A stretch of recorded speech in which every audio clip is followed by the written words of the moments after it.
Welcome to the Lavish Leader, Unveiling Wisdom, a podcast by the Lavish Group. We are a community of powerful leaders and creators. Each one of us is on a different path and from a different background, but we all embody aspects of what it means to truly live a lavish life.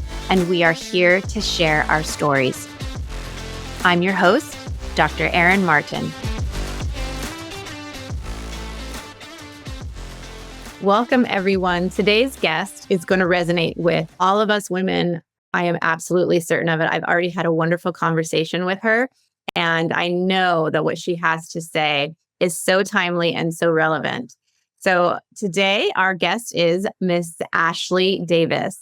Ashley is the lead principal at Westfront Strategies, which is a multi-million-dollar lobbying firm that she founded in 2015.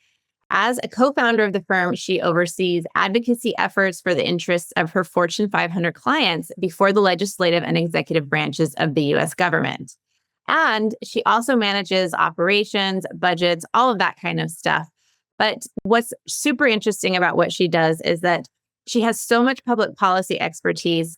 And over the course of her career in the public and private sectors, she has even served in leadership roles at the White House. So she was special assistant to National Director and then Secretary of Homeland Security Tom Ridge following the attacks of September 11th. Ashley directed daily operations and 120 staff at the newly created Office of Homeland Security. So she was so integral in that new creation after 9/11. And following her tenure at the White House, she served as a managing principal on the executive committee of Blank Rome and managed the law firm Strategic Alliances. Today, Ashley's CEO-level clients seek her expertise in areas including Homeland Security, healthcare. She's recently been involved in all of the past federal healthcare laws, energy, technology, education, and international trade. She holds a Master's of International Business from McDonough School of Business, Georgetown University, and a Master's of International Business from the ISADE Business School in Spain, as well as several other degrees. She is very well educated. She is a member of multiple philanthropic organizations, including the Vital Voices Board. And she is the co-CEO of the Belizean Grove, which is a preeminent global network of influential women committed to building collaborative, trusted partnerships. So with no further ado, she's going to just really let us into her world here. Welcome, Ashley Davis. Thank you so much. That was a lot. I know. I'm like, oh my gosh, I'm kind of embarrassed. I know. Sometimes people are like, okay, I'm going to sit here and listen to all of my accolades. It's a little bit hard. Exactly. Yes. Well, let's just dive right in. First, I would really love if you could share with us your story. And in particular, what is it in your history that has led you to be such a driven, ambitious person that is, working in politics and policy, and then with the philanthropy and the mentorship of women and things that you're involved in? It seems like so much for one person. What has driven you to do that? It's interesting. Well, first of all, I'm my grandfather's daughter. So the reason I have such drive is definitely comes from him. I always say my maiden name is Davis, and I always have continued to go by that because of that, those roots. But I was able to be successful pretty young. When I was in the White House, I was in my late 20s, and having that experience and being a part of the day after 9/11 here, it's September 12th today, 22 years later. Exactly. But having those experiences so young of age, it really did push my career forward, I think, quickly. I've always worked super hard. I always tell the younger generation and my son, like when we starting out, even until my 30s, I was in the office 6-7 days a week, and you didn't have BlackBerries back then, or they were just coming out. You definitely didn't have iPhones. You couldn't work from home anywhere. I mean, you were truly in the office working really hard. And not that you can't work hard from afar, but it was just a whole different way of working back then. And so because I was able to have success fairly young, when I was turning 40, I decided that, okay, I've reached a really good place in my professional career. And that's when I started my own firm and went back to business school to sit on corporate boards and kind of just get a business aspect in my life. But I decided that there's a part of my life that was missing, which is helping. I was finally at a stage where I could help younger women or older women or women in general in many different aspects. And so I sought out getting on and involved in organizations and on their boards, such as Vital Voices, the National Museum of Women in the Arts, getting more women elected to office, whether that's in Congress or president or the local dog catcher. I don't care, just getting more women involved in the process. So I think because of that, I mean, I still have to work and like do my day job and still like paycheck, but I've been able to do this other passion of mine, which is really supporting women. Did you have a mentor? All of my mentor have been men. So did you say that's the same with you or no? I said that's interesting. And yes, Yeah. same with me. Yes. And they're not the men that you would think they are. They were more men in the business aspect of my career, not my political aspect. Because I think all the men I worked for in politics, I had to take care of. No one was taking care of me. But when I got into business, I had two. One right at the beginning of my career, an older gentleman whose firm I worked for, who just took me under his wing and kind of taught me everything there was to know about the business. And then right after I left the White House, I went to a law firm for 13 years. And I had a chairman of my firm who really just taught me the business side of things and really exposed me to a lot. And I thank him for that. But also I kind of was out working everybody. I was the one, I knew he worked on Saturdays. So I would make sure to work on Saturdays, and just build a relationship. And he really did help move my career forward. Yeah. I also had mostly male mentors. And the other thing that you just said, I wanted to go back to, you said at the very beginning, I'm my grandfather's granddaughter, that you kept your maiden name because of your grandfather. And I got choked up because it is the exact same with me. I am my grandfather. I call him Papa when I was Me little. too. Well, he's not around anymore, but yeah. My grandfather died about 6 years ago. And I kept Martin as my maiden name because he was my tower of power. He was the strength, and I couldn't imagine not being what he was. So I kept that, and I just kind of went. No, it's funny you call him Papa because me too. And my son actually calls my dad Papa. Whatever you believe in, but I feel like he's always watching over me, some way, whether it's the toughness in me or just the drive or whatever. He's watching. Yes, I'm with you. So your mentors were men, your drive, you feel like a lot of your identity, it sounds like, came from your grandfather. I'm interested, you said about putting women in office.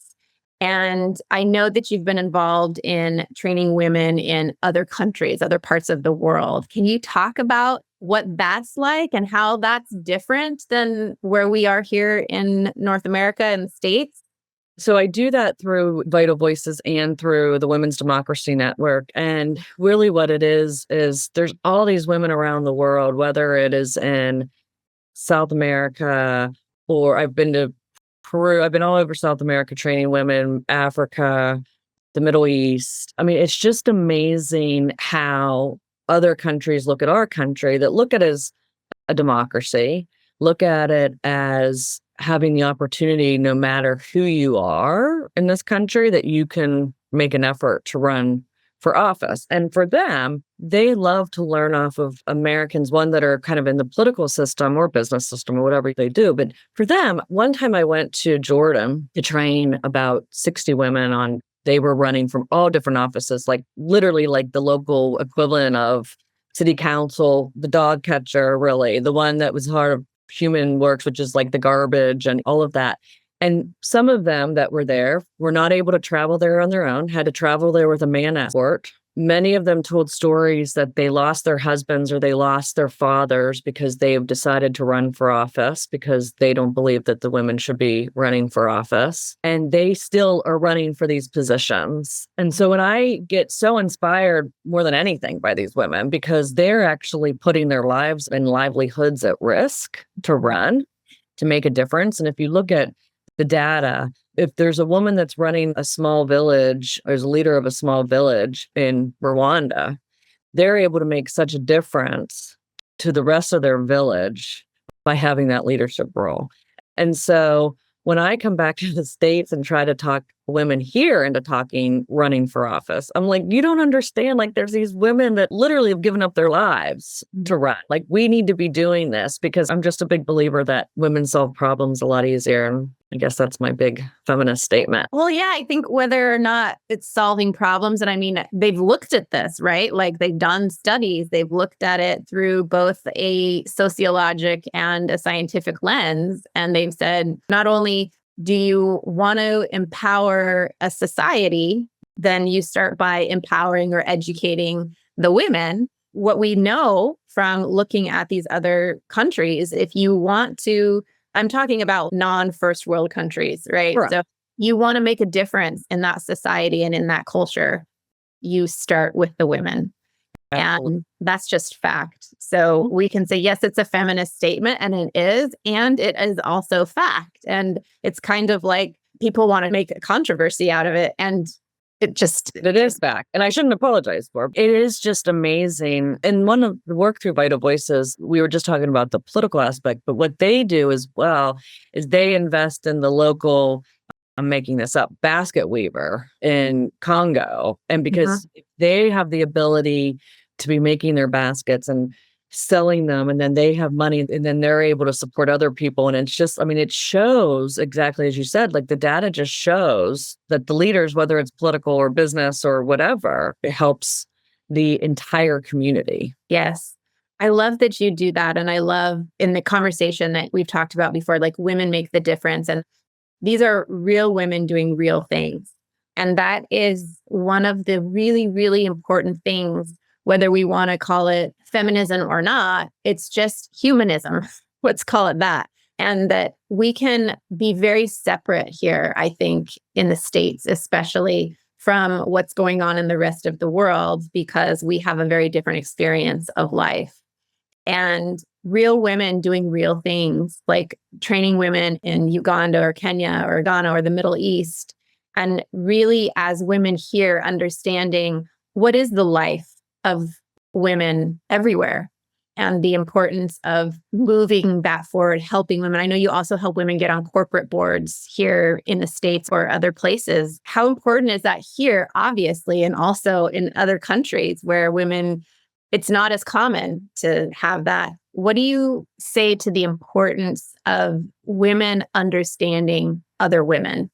Well, I'm a huge believer, and I do want to clarify because I said none of my major mentors were men, but I do have to say I have not had experiences, which I'm very lucky that I've had mean women either in my career. I haven't had people try to take me down, or at least if they have, it was nothing that rose to anything major in my life. So I think that's important too, because I do hear that story all the time that some women don't support women. And there is a fine line to that too. I mean, obviously I support women, but you have to support women that are willing to do the work or willing to be successful on their own as well. And so you can't just blindly support a woman just because they're a woman. I mean, you have to have some sort of backup to that. But I think that it is our duty, and I think it is our successful women. Obviously, when you look at it from an international perspective, I think it's our duty as women, and it's our duty as American women. If someone wants to learn about us and learn how we do things, and will take days out of their lives, travel thousands of miles to come listen to me talk about how to run a communication strategy for a campaign, like that's the most humbling thing in the world that people would ever want to listen to us. But that's also a statement of how important that America is respected throughout the world.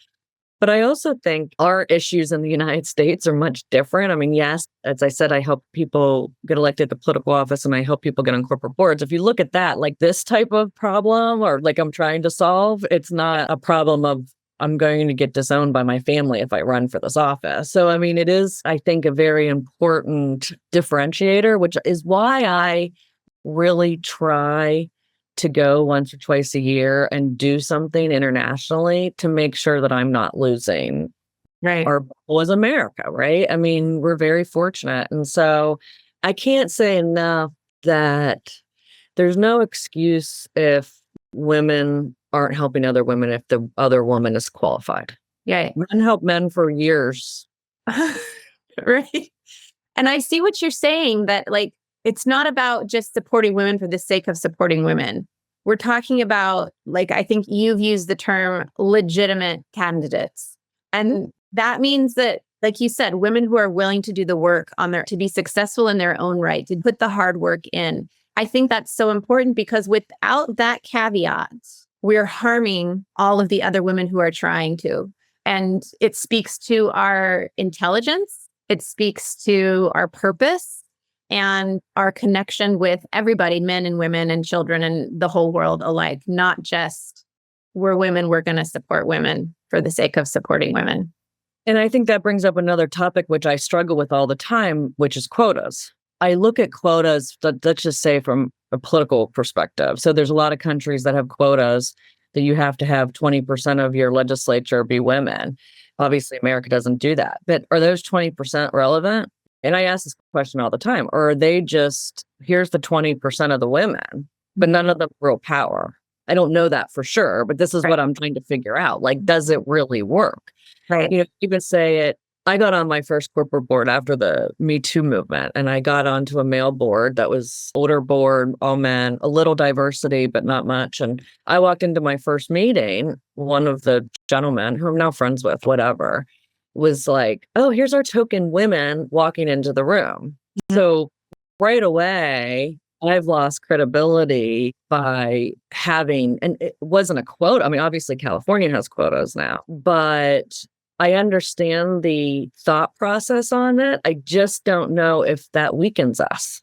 Right. And I can totally see how it could just be used as a bypass. It could very simply be fill the quota, and whoever's filling it could very, very easily, if they don't have a purpose for having legitimate women there, they could just fill it with whoever who could be just a lame duck. And I think it's so important. Ooh, that's a really good question there, Ashley. Yeah, no, and I don't know the answer, because it's always pushed every year here in Washington saying, and from a political perspective, I don't believe on it at all. What I'm not sure about is, does it help on boards, or are you already weakened? And I say that about all diversity, not just women. I mean, I think it's all across the board that you struggle with that. Yeah, it would be a struggle. Wow. Well, we've been talking about I would say maybe more concrete topics here, but I want to transition just maybe a little bit slowly towards things that I think women, it might resonate with, they might struggle with, they might be thinking about, maybe behind the scenes of their success and their professional life. And I'll start with this question. There's been a lot of attention given to the loneliness that successful women experience or feel at the top. Have you experienced this yourself? I know not every woman does, but have you experienced this at some point yourself? And how have you approached it? It's an interesting question. I could go many different ways, and maybe I'll go two. One, the loneliness at the top. So the firm structure now is, there's a bunch of people that work with me, and we do different various things. And then I have all my side projects and like to do those as well. But I think that I'm not, when I used to, like I said, work 7 days a week in an office and just constantly driving, that you didn't realize, and I don't have to do that anymore. And so it is something that gives you a lot more time and space to think. It also gives you a lot more, whether it's the word loneliness or making sure that you stay relevant, making sure that I also, and this is not a popular thing to say, at least in my business alone, I feel like I've got 10 to 15 more years to really hit it. I think that women age out in my business more than men do. And I'm not saying that for everything. This is just in the political world. It's something that I just notice a lot. You don't see 60, 70-year-old women going to the Hill all the time on behalf of their clients, but you do see men in 80s still going. You know, it's just a very different dynamic. But also, to be fair, there's not very many women lobbyists in town either, compared to the women compared to them. So there is that. And so as I get older, just making sure that to keep that relevance and whatever that is. But I also, and I think you and I spoke about this a little bit. I mean, I'm 48, my son's 14, and he's my one and only. And I would say every couple of years, take really deep reflection on myself and where I want to go and what I want to do, and whether that's in the next 3 years or the next 5 years. I struggle. If you look at me from the outside, it's like, oh my gosh, she is doing everything. Like, as you said, like, how do you find time? And so making sure that my busy schedule is not trying to avoid anything else and really take a deep dive into that. I would say we all had space during COVID. So I really started a new process in my life of just waking up early and doing some structured things in the morning to make sure that my emotional health was in a good place. And again, I think that's really important to talk about. I think it's a really important conversation for successful women to be able to be like, yeah, I may look like I have it all, but you know what? I still have really crazy things going on in here sometimes. And then we're in menopause, right? So Exactly. so then there's that whole other layer. Never a dull moment. But I mean, I definitely would say that I always reevaluate myself. I love that. And that's so important. I think one of the things that in our previous conversation you told me is that we're talking about personal growth. And you said that the more successful I've become, the more I need this. And what you're talking about here is that deeper inner reflection and just making sure not only am I relevant to what I'm doing, but you're also talking about, am I relevant to my life? I have a child, I have myself, I have something outside of all of this. I know that's what everybody sees of me. But that was my next question. Do you feel like you've been able to remain authentic to yourself in the midst of your success and the power and all the jockeying that happens in Washington and also in this other path in your career? Because I mean, and I also want to just put in there that authenticity is, it could be a cliche, it can be a buzzword. It means different. For some people, it means I'm able to do what I want to do. And there's a much deeper meaning to this, which is I have my own deep desires and they may change. And I may have an intuition or a pulling or something, whatever you want to call it on the inside, that is taking me in different directions. And it's very easy, I think, for successful women who have spent years and years and years and probably hundreds of thousands of dollars, if not more, educating themselves, building businesses, creating an empire, essentially, which is what you have done. And how do you remain authentic to this ever-changing internal dynamic that we have? It's interesting because I think you're hitting a nail on the head for me where what I'm going through right now. And it's not like what right now, like this year, but it's when I do this self-reflection, when I do this self-growth, I'm looking 5 years from now. My son will be in college, whatever, 53, 54, 55, that age range. And like, what do I want to be doing next? But still, I'm still having to earn a salary. And so building the empire really where I want to be 5 years from now, or do I try to be able to piece different things together? So things that are important to me, like the international work that I'm doing, that I start pivoting to doing some of that. I think that there's many times what I'm seeing right now is a light at the end of this tunnel of I don't have to do what I'm doing now if I don't want to because of supporting my family. I think everyone up until a certain point, you work and you're successful, and it's great if you're successful, but you're working to support a larger cause, whether it's your family, yourself, or whatever. But when you are do that, I guess I would answer the question of, is what I'm doing authentic of where I want my life to be 5 years from now, 10 years from now, 15 years ago from now? And so it's a very good question, which I could reflect on more. I've made small pivots to get to that end game. I just haven't defined the end game yet. But in regards to, I've been very lucky. I work with some really, really good people. And you look at like my business, especially political world, everyone's like, oh my God, it's like dog eat dog and all this stuff. It's exactly what you put into it. Like I don't get involved in the drama. Like everything I do in my life is the New York Times, Washington Post test. Like, are you going to wake up and see your picture on the front page? So you live your life authentic. You live your life right. And I feel then that some of that stuff avoids you. I'm still figuring it out, to be honest with you, Erin.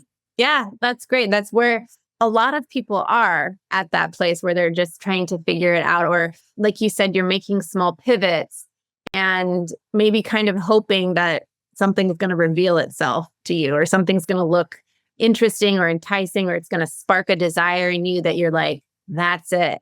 And that's kind of where you're supposed to be in those moments. But I think that remaining authentic to yourself, one of the reasons that I ask this, number one, is because authenticity is one of the main principles of the Lavish framework, which I have developed. And the reason why it is one of the main principles is that for myself, coming up from the family that I grew up in was in rural Oregon, we were poor. I had it very much that doing certain things, reaching certain achievements was the way to not only maybe make my father happy, but also it's the constructs of our society that's the definition of being successful and being noticed and being valid and being relevant. And what happens for so many women is, for whatever reason, they've been on that path as well.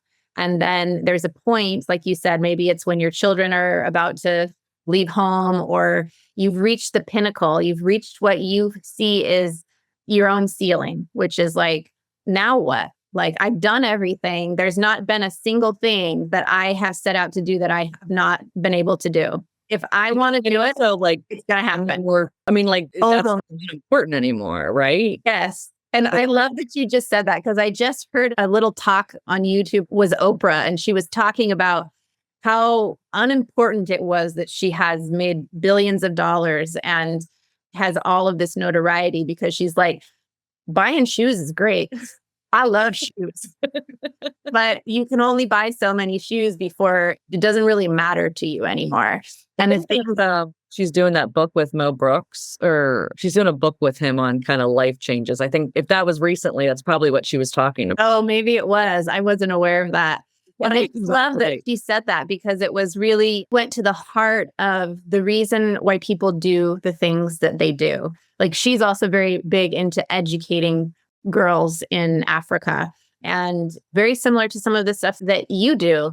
And I think that the only way that you get to be in that place where it's like, it's no longer about just leaving a legacy. Legacies are forgotten. People are forgotten. Maybe Oprah will be remembered longer than most of us. Yeah, I would think. Yeah. At some point, that part is gone. It's really about critical mass.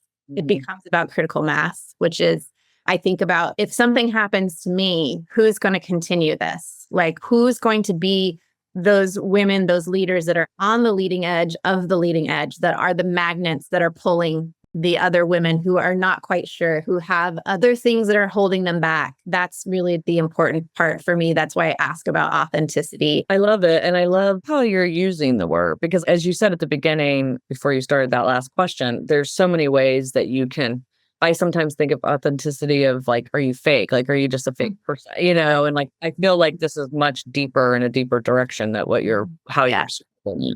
Yeah, it really is. So we've been talking about personal growth, and you kind of answered this question, but like, I've asked you, like, what's kept you motivated to continually look at yourself? You said the more successful I've become, the more I need this. And you've talked about some of the success routines that you have started to do. Like, is this just like, I need my emotional mental health? Or is there a deeper, which is totally legitimate? Like, what is it for you that keeps you motivated to keep doing that? Because there's 1,000,001 podcasts. There's 1,000,001 self-help books. There's like, the coaching industry is like a dime a dozen. So what is it for you that says this is an absolute must do for myself? So I think I was starting to feel jittery and anxious a little bit in regard, and I don't mean anxious in the typical way. I mean anxious, just like I knew, and you said this earlier, like everything I said I wanted to do, even things that I didn't know that I wanted to do, I've done. Like, I didn't know I was going to be in the White House on 9/11. Like, who knew that? That stuff fell in my lap. But everything I purposely tried to do, I've done. And so I started, as I said, like 2 years ago, thinking, well, wait, what's next? And so I've always put plans around what I want to accomplish next. So when I wanted to get on boards, that's when I went back to business school. I started talking to people. You know, you kind of put a plan in place. And I didn't have a plan because I didn't know what was next. So I started getting that like feeling of not being settled, because I knew I didn't have anything I wanted to do. And so I knew I needed to do something. And there's things that, as you said, there's 1,000,000 podcasts, there's 1,000,000 self-help books and all of that. I've put into just So just quickly, like I do the 5 a.m. club thing. I wake up at 5.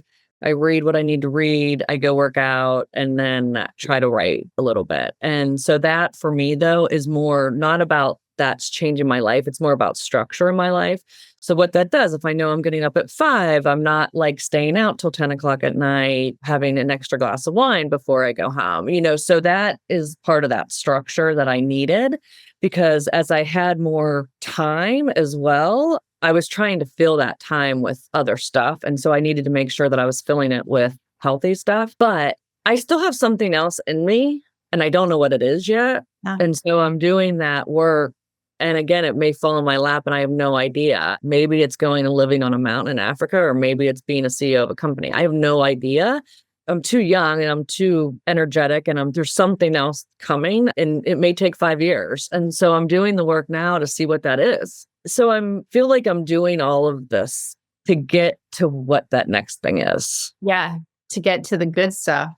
I love it that you feel that. Like I know a lot of people have, that are really paying attention, that are really tuned into themselves to be like, something's coming. And you feel this almost like it is, I kind of call it a divine unrest. It's really this like, there's an urgency to it. There's an exhilaration to it. There's this kind of breathlessness to it that comes when you know something's there and you just haven't quite, you can kind of smell it in the wind, but you haven't really tasted it yet and you haven't seen it and it's just there.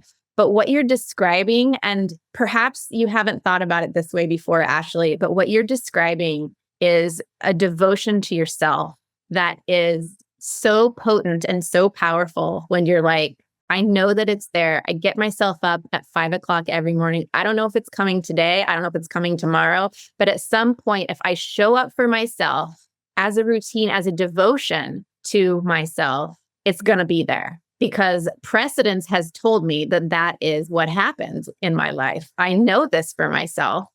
There's only one way that you've been so successful is it's not all luck.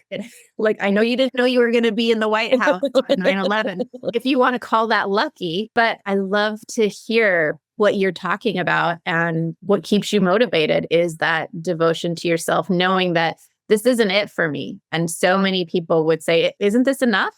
Oh, my mother says that all the time. Like, I'm always looking for the next thing. There is a part of me too, Erin, that like, I don't know if that next thing can happen before 4 years because of my son. And so like, I do have a timing, but then I know that if something happens, it will happen and it's the right thing to happen. Yeah. One of the things that I always tell the women that I work with is the how is none of your business. Just show up and it will all work out. Like, everything has always worked out. It's not that there wasn't sacrifice, it wasn't hard work, but it has always figured a way. So I just love that. One of the other things you and I talked about, and we said, let's maybe explore this a little bit, this exploration of spirituality and what that means. And one of the reasons why I think this is so important is it's so relevant and so common for women in the stage of life that you and I are in, to be exploring that, or to be looking at it, or to have questions or uncertainties or just curiosity. So what is that for you? And what are you exploring right now for yourself? So I've got to tell this little story. So I grew up American Baptist, which is kind of Presbyterian, very, very small town outside of Pittsburgh. And so we're kind of that way too, when you said small town from Oregon. But I knew nothing besides that, Christianity, and not even much within the Christianity. It was just, you go and you learn about Noah's Ark, you learn about the Bible and whatever. And we weren't real, I went to church when I was little, but I wasn't real. We weren't strict. And then I went to college, went to a small liberal arts school. And one of the things we had to take freshman year was religion. And so I took an international religion class and it changed my life completely, because I learned for the first time in my life, seriously, about Judaism, Hinduism, Buddhism, all the different religions. And I was like, wait a second, why are we right? And we meaning Baptist, Christian, or whatever, and everyone else is wrong. Like, and is this like Ashley Davis thousands of years ago, just sitting down and writing a story and now everyone believes in it? Like I started questioning everything. But my mom is like, definitely like, 2 of every animal went on Noah's Ark. So I kind of shut down And I was just like, wait a second, now I don't believe anybody. And because I don't know who's right. So it wasn't like I was atheist or anything. I just kind of didn't think about it one way or the other. And I would say, especially during my really busy times of my life, I didn't even think about it. And then I would say over the last 5 years, I've really been exploring personally, mainly through books more than anything else, or talking to people, just about right now I'm believing in that there's a higher being. I don't know what that higher being is, whether it's the universe or a God or whatever it is, but there's something out there that's bigger than me. And it's been okay for me to believe that right now that way. And like, I'm comfortable with it.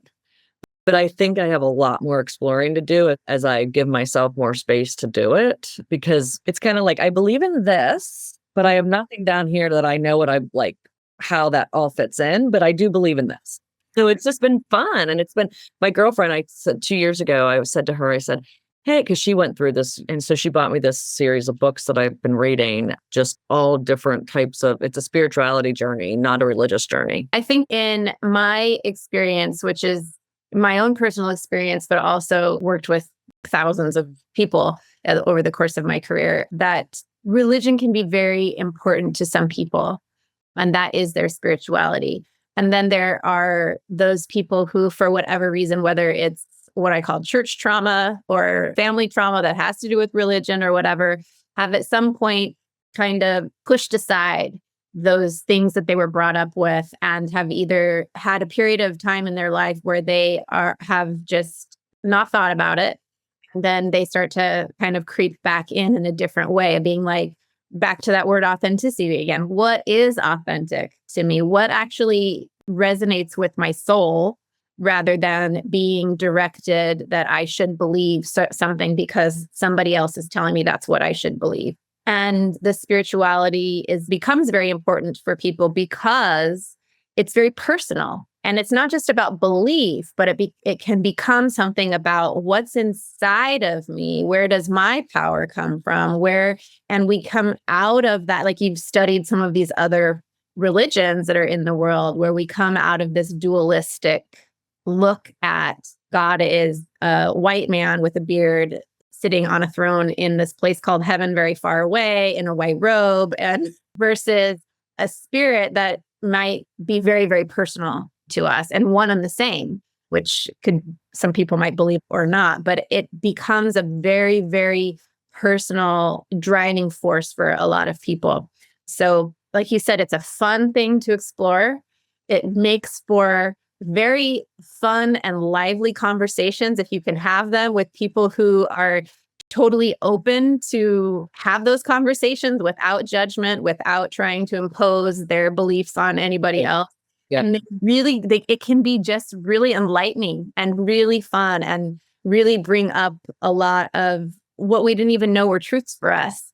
One of the things I love about the numerous religions are the history too. I'm a big history. And one of the things I just always have to share this story, after 9/11, President Bush had some of the staff read parts of the Quran or most of the Quran to make sure that we understood that what happened on that day was not the religion, but it was a hijack of the religion. So it wasn't what the Muslim religion taught. It was the terrorists hijacking that religion and saying they're doing it in behalf of this, which I thought was just really important and a really good exercise. Wow. But just the history you learn from the Muslim religion. And then one of my partners is extremely conservative in Jewish history. And so he tells me all of that history. And then it's just like, I'm just a sponge with that too, because so much of the religions go back to history. And I think of that more like in this box. And then the spirituality is in a different box for me. It is. I get that totally. And I feel the same way. And I find the history fascinating. Absolutely fascinating. Also, the history of religion, and we're kind of getting off in the weeds here, but like it's sociology. It's like, what was the frame of mind? What were people thinking? What was going on that made them believe this or begin to teach this in this way? And I will just say one more thing. One of the things that I always said, because my family was very conservative Christian growing up, and still many of them still are. But the idea that there's only one right way. And we talk about, I always kind of said this to my mother. I was like, Mom, listen, if God is our father and we're his children, if we're just going to speak in their language here. I was like, I'm a mother, I'm a parent. If my kid was lost, I would light every freaking candle anywhere, every light post, everything for them to find their way back home. There is no way in hell I would be like, there's one light here. Hopefully they find it. And if they don't. No, I agree. So, and I do think that I've learned just how I was brought up. I was not open. My mind wasn't open to a lot of different things just because I didn't know any different. And so life experiences has really helped with all of that. So, well, thank you for sharing that. That was so real. And I just love that. We've talked about several really important things. And I want to go back, just kind of my last questions here for you. Something that you and I touched on. How do we as women support legitimate female candidates, regardless of political party? No, we did touch on this because I think it's a very interesting dynamic. I think that I'm hoping that very soon that we can elect a woman president of this country. And we came close or not close with Hillary. And I think very, very, very highly of her. She's the one that created Vital Voices back when she was the first lady. And so I've gotten to spend some time with her and her team over the years and just think that she is, I don't think anyone would have predicted, Republican or Democrat, what was going to happen as a woman. And I think us as women, whether you were, what party you were like, wow, we're going to have a woman president of the United States. And even I would say when Barack Obama was elected, like how proud was our country that we were able to elect the first African-American president. So I think that there was a lot of that. I know from a lot of my friends and professionals when Hillary was running, there was always the struggle, like, do you vote Republican or do you vote because, and Hillary could run this country, right? You knew she was going to be able to do it. Mm-hmm. So I'm full disclosure, and very proud of it, helping Nikki Haley right now, who I've actually heard, and again, I'm in my bubble of Washington, but I've heard so many women from both sides of the aisle. And I've known Nikki since she was governor, very smart woman. And just like we've talked about so many times over this past hour, she'll outwork anybody. I mean, she's just like, I don't know how she's doing her schedule. But I've heard so many women, Republican and Democrat, being like, hey, she's like really good. And like, maybe she's our chance to have a woman. And it will be interesting. This town's so polarized with it. But I think if you go around the country and had President Biden, President Trump, or Nikki Haley as a choice, I think you would get a lot of women that are like, okay, this woman's not going to do damage to this country, or Hillary wasn't going to do damage to this country, right? So, and she's like, actually, were like actually good. So I'm hoping, and this is not just something because I'm hoping like that Nikki does well, but I think that if you have a candidate that's not polarizing, it's a lot easier. Like, she's not throwing red meat. One of the things that I say as my party is we've done a horrible job. I'm a pro-choice Republican. So that's just what I've always believed in. So I'm one of the few on that side. But Nikki's is the only candidate, one, that can actually physically have a baby on that stage on the Republican side. So I think do it. But she's like taking the issue head on and being like, for myself, I'm pro-choice or for pro-life because she had personal issues, but whatever. But she also doesn't think she's actually taking like a reasonable, normal stand on this issue and just talking about it rather than putting everyone's head in the stand. Right. As a pro-choice Republican, I can easily see her position, even though it may not be exactly the same. At least we're not being told what we should be believing in. I can't believe I'm going off on this tangent. By people that can't actually physically have a baby. Yeah, I think that obviously that specific issue it is so polarizing, and it becomes one of the main reasons why people will choose or not choose a candidate. And if what you're saying is accurate about her, then what I appreciate about that is that it's a real conversation then. And it's not about a religious belief or that I think that I need to mandate for everybody that my beliefs are what everybody else is saying. You can say, this is what I would choose for myself. And I believe that other people have different situations. They have different beliefs. They have different needs. And I'm not going to choose one thing just because I'm afraid, which would be inauthentic. I'm afraid that other people are going to disagree with me. She was heavily criticized from people before she started like saying, I'm talking about this issue. Or she did this in the state when she took on a racial issue about taking down a Confederate statue that was at the state house. And obviously South Carolina, very sensitive topic. She's like, we've got to talk about this. We've got to take this down and we've got to do it. And let's get both sides. I mean, so it goes back to just, this again is not just about Nikki. It's taking people and bringing them to the table and solving problems. Right. And so I think that's the answer to the question, how we support legitimate women and candidates, regardless of political party, becomes how do we support a legitimate candidate, regardless of political party, regardless of gender, is can they solve a problem? The Hippocratic oath of a physician is first do no harm, right? And I can say that as a physician. And shouldn't it be that way for someone who's leading our country, who's not going to harm? It's crazy that we have to think about that because I would say 10 years ago, we didn't think about that. We weren't like, oh my gosh, this person could actually be the downfall of our country, legitimately. And President Bush is always like, yeah, I'm like really popular Republican right now. And I remember no one liked him back then, but those issues were like nothing. Yeah. So, well, thank you. This has been so fun. I also feel like it has been such a real conversation. You are just a real person, Ashley. And I so appreciate that. And I so honor everything that you have done and everything that you want to do and are going to do and don't even know it yet. Yeah. Thank you. And I really appreciate being invited on this. It's been very special for me as well. Yes. Well, thank you. And best wishes. Thank you so much.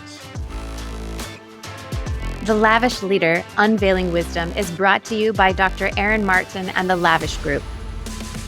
To find out more about Dr. Erin and how you can create and embody a lavish life for yourself, visit thelavishgroup.com. And don't forget to search for Lavish Leader in Apple Podcasts, Spotify, and Google Podcasts, or anywhere else podcasts are found. And click subscribe so you don't miss any future episodes. On behalf of the team here at the Lavish Group, thanks for listening. And remember, you too can live a lavish life of fulfillment, beauty, and love.